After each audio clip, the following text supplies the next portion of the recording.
Hey everyone, the Wagon Wheel of Wisdom here. Please like, share, and subscribe, and hit the bell notifications down below if you haven't already. Hey folks, Kevin here, and welcome back to another episode of the Wagon Wheel of Wisdom. Behind me, as usual, the beautiful wagon wheel, and hopefully a little wisdom still up here.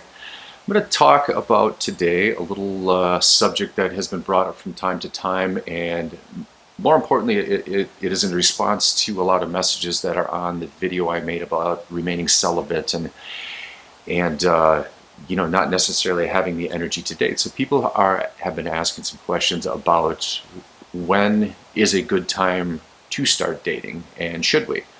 So I'm just going to, again, talk about this from my perspective and how I'm really looking at this in terms of, maybe wanting to go out and meet people versus actually wanting to go out and date people.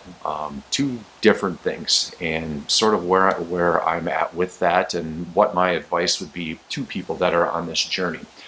I've always talked about, this is a you do you process, because as far as I can tell, there is really no manual. There is no guidebook. There is advice you can take, but at the same time, because we are very different beings, just like the fingerprints on our hands, that how we deal and work through things might vary from one person to the next.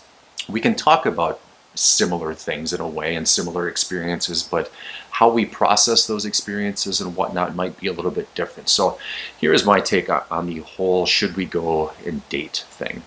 I am about 5 months into this, and the one thing I've noticed from an energetic perspective as I've gone through this, in the end, you are dealing with a breakup.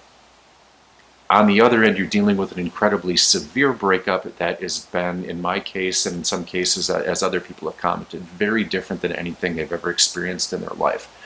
So with that in mind, is it okay to go start dating? With where I'm at in this process, there is no desire inside of me to really sit down with somebody and want to get to know them. And I think that is by design, because I'm in the process now of sort of, I suppose, a rebirth in ways. And the one thing that I would say in response to not wanting to get to know somebody, I believe all of that that energy is being turned back inwards, so I can get to know myself all over again.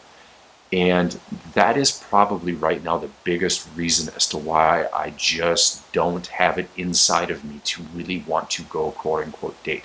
Now I'm going to give you an example of what I did this last weekend. I was up hanging out with friends in northern Wisconsin. We went out, had a great time. So on the flip side, I would say definitely get out and hang out with people if you can. Be with friends if you can. Be with people that, good people that uplift you in a way. It's not to say go back out and, right after the breakup, one thing I did was I hung out at a bar probably a little bit too much and decided after that to stop drinking completely, because it just wasn't my scene. And I didn't want to sit there and numb emotions. But as far as like getting out and hanging out with people, I was at a festival with them, didn't drink the entire time. Everybody else around me was drinking. Everybody. And I mean a lot. I didn't have a single drop of alcohol. It was completely okay hanging out with people. And the cool thing was, people just kind of random strangers kept coming up to me, would talk for a little bit, and then just kind of move on. It was a really surreal experience. So I would say definitely connect with that in that aspect, just to kind of get you out of the house, apartment, and out doing things again. Because if your journey has been anything like mine, wow, it's lonely at times. It really does feel lonely, but I think that, again, is by design to kind of get you to, again, learn about yourself first before you put yourself back out there. Now, to the people that might want to date, this is where I would look at this from what I would see it through my eyes if I were going to start. Number one, don't settle for anything less than your standards. And you're going to incorporate new standards and new boundaries. Don't just date somebody to hide the loneliness. I really think that's a terrible idea and is going to set you back. way back, in fact, because it's a good way to set yourself up to get hurt all over again, especially if you are an empath or a giver like we are. Be careful of the narcissists that are out there because they will prey on you. They prey on vulnerable people. They're kind of like the lions of the world, and if they see a weak gazelle or something like that, an animal, they're going to go after it. It's kind of natural selection. So don't be prey to people that might prey upon you in that arena just because you might think you're ready to date, but that would be a great test, and it might be scary too at the same time. So just really be careful. Now, if you do happen to align with somebody that's got good energy, because I think too, along this journey, the divine, your angels and guides that are working with you and pushing you along in this process, I don't necessarily think they're going to try and, set you up to fail in that area, but they might set you up just to test you a little bit. As we've learned, being isolated is necessary. And I don't mean like complete isolation, but to be, just to kind of sit with yourself and learn your emotions and learn this new you and how you're vibrating and essentially kind of rediscover who you are. I think they might set, somebody somebody that would be part of your soul mates or soul family along the way. And from an energetic perspective, it might be a good match. I've said it before and I'll say it again. Our journey, and as humbling as this has been to admit to it, isn't about getting them back. And at times it sucks to kind of think of it that way. But as I've progressed, and I'm going to talk about how this pendulum has swung back a little bit today. Maybe you can kind of see it on my face a little bit, but we're not necessarily in this to achieve a union with this specific person. I think it would be beautiful and it would be great, but we have to admit to ourselves that we are on a journey of self-discovery and we really want to get in touch with this new us, this new person. And to do that, if you were to start dating, a soulmate might pop in and it might be a great, beautiful, harmonious relationship that both of you seem to really enjoy. So again, this is a you do you process. Just be very careful if you are to enter back into the dating sphere or anything like that, because we don't really want to go backwards on this. It might feel like we are at times when the energetic peaks and valleys kind of hit, but again, we don't want to go backwards and we always want to be striving forward. So if you're going to date, don't do it just to do it because you're feeling lonely. I really think that that's a recipe for disaster. Do it because you feel you are truly ready to do it. Me, in this case, not ready. Not even a little bit. Not even a tiny bit ready to date. Just after this weekend, really realizing how much I enjoy and have missed getting out with good friends and good people and hanging around them. So that's kind of a win. Now to kind of transition over to that, to be completely vulnerable about my journey with this, again, had a great weekend, completely present, living in soul, to coming back home and watching that pendulum swing, because I had a dream about my ex last night that was rather triggering in a lot of ways. We talked for the first time, and if you followed my videos, you've noticed how in previous dreams she was completely running away. In one dream I tried talking to her, she wasn't listening. This one we actually conversed a little bit, and I could just sense, well, she had told me that she was with somebody. And so this morning I woke up and I was angry. And it's something I'm trying to process through. You can probably see it kind of on my face a little bit, but it was certainly triggering. But I'm approaching it from this is by design, and maybe in a roundabout sort of way, it's just me telling me that I'm not ready yet. Not ready for dating, not ready to date her either. So that's where I'm trying to kind of connect these two things.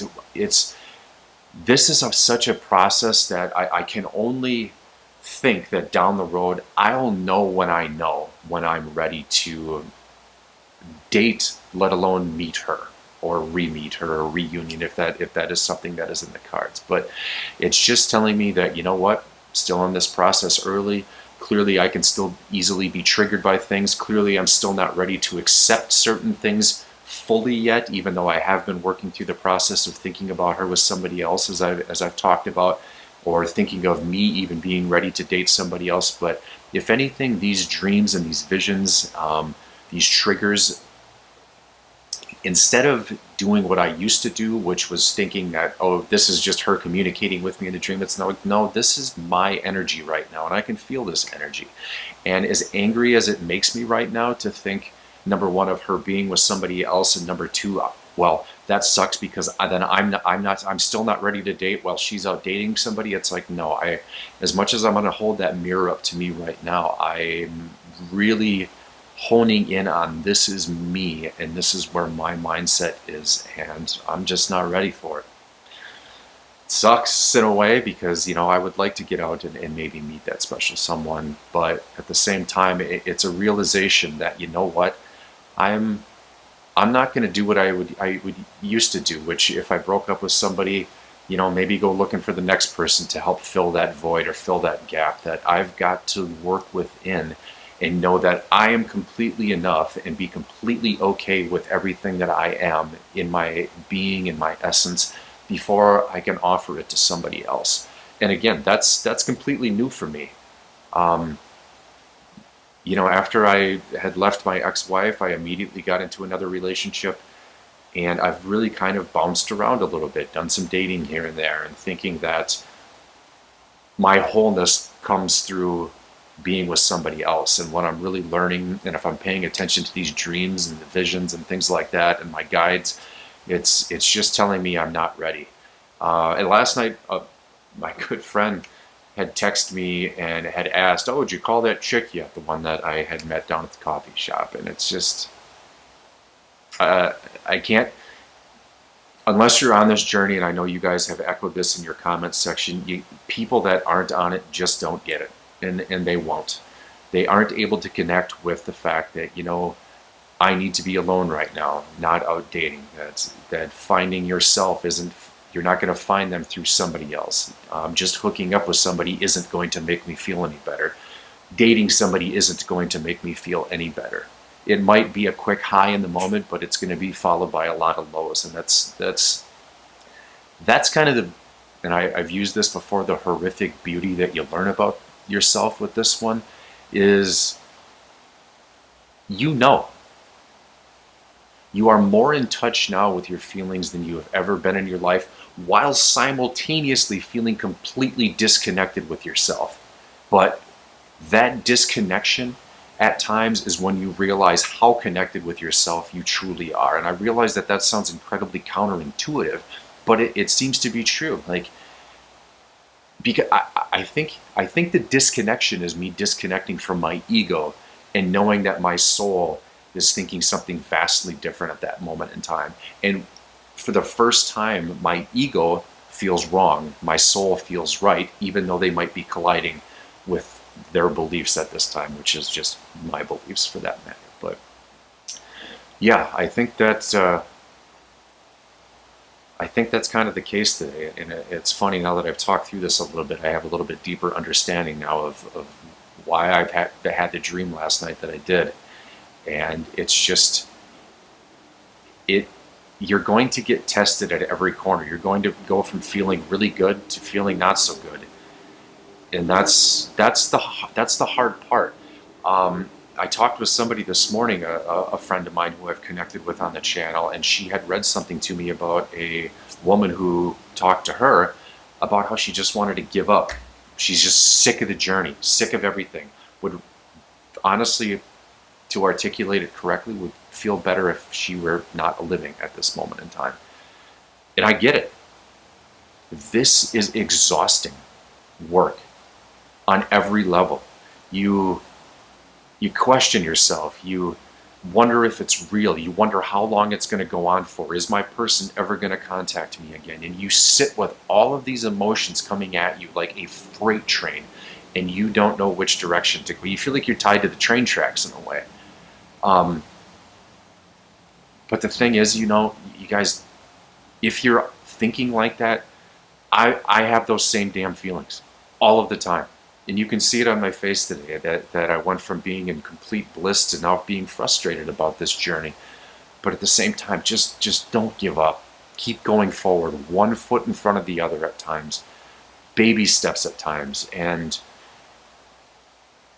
do what you can do in those moments when you're feeling the anger. And my friend was helping me with this with some breathing exercises while I was talking to her on the phone. And you really do have to sit with the anger, sit with the frustration, sit with those emotions, and just process them and know that you'll get back to the good times, but it helps you prepare for times like this when triggers come. And how odd that I would have this dream the following day after I get back from feeling like I'm in complete bliss with my friends up north, that I would all of a sudden have this triggering dream to just kind of be like, all right, let's test and see where you're at with this a little bit. But it's part of the process, it's part of the frustration, it's part of the growth, and in the end, it is just as humbling as it is.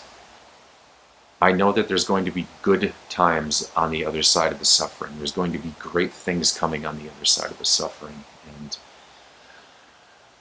we just got to take a deep breath at times and just go easy on ourselves, because we are all we have left at the end of this. And that's where that's where those lonely feelings sort of really kind of come from. You wonder, wow, like how long is this going to go on for?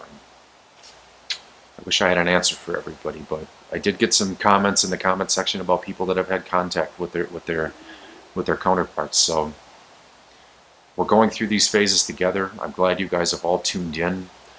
I love this channel a lot. It feels good to be back in front of the camera, and yeah, I just want to thank you guys for actually listening and really tuning into this, because it's been a hell of a ride so far, and I hope I'm able to provide a little bit different perspective since I'm going through it along with you on this journey, and help those of you that are in these low times like I am right now, that there is hope on the other side of it, that you'll be okay, that I'll fight alongside of you. And if you have those moments in the mornings like I did this morning where you just feel down and out, I'm going to shut this video off, pop it in the computer, and I'm going to go for a walk. Like, I've got to get outside right now and just decompress, because this one's hitting me hard today. But I love you guys. Thank you for tuning in, and later.